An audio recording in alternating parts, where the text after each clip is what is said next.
लोकशाहीचा बुलंद आवाज, रिपब्लिकन वार्ता, महाराष्ट्र। फुलंब्री शहरातील टी पॉइंटवर प्रवाशांनी भरलेल्या एसटी महामंडळाच्या बसमधून धूर निघत असल्याने प्रवाशांची तारांबळ उडाली।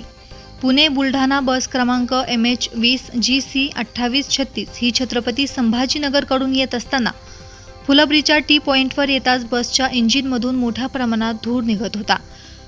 धुराचे प्रमाण इतके होते की प्रवाशांना वाटले की बस पेटली। या भीतीने बसमध्ये बसलेले प्रवासी सैरावैरा पळत होते। अनेक प्रवाशांनी बसच्या खिडकीतून बाहेर पडण्याचा प्रयत्न केला, तर काहींनी आपत्कालीन दरवाजा उघडून आपापल्या बॅगी पिशव्या सोडून बाहेर पडले। ही घटना फुलंब्री शहरातील गजबजलेल्या ठिकाणी घडल्यामुळे मोठा जमाव या ठिकाणी जमला होता। जमावापैकी एकाने आग विझवण्याच्या हाताने चालवण्याची अग्निशामक यंत्र, जे कोरड्या रसायनाने भरलेले अग्निसुरक्षा उपकरणाने फवारणी करण्यात आली। बस चालकाला सदरील घटनेबाबत विचारले असता त्याने सांगितले की बसचे क्लच प्लेट जळाली, त्याच्यामुळे हा धूर निघाला। नंतर ही बंद पडलेली बस टोचन करून छत्रपती संभाजीनगर येथे नेण्यात आली। या घटनेची फुलंब्री बस स्थानकाच्या नियंत्रण कक्षाला कोणत्याही प्रकारची माहिती नव्हती। रिपब्लिकन वार्ता महाराष्ट्र वृत्तवाहिनीसाठी औरंगाबाद मराठवाडा उपसंपादक अकबर शहा।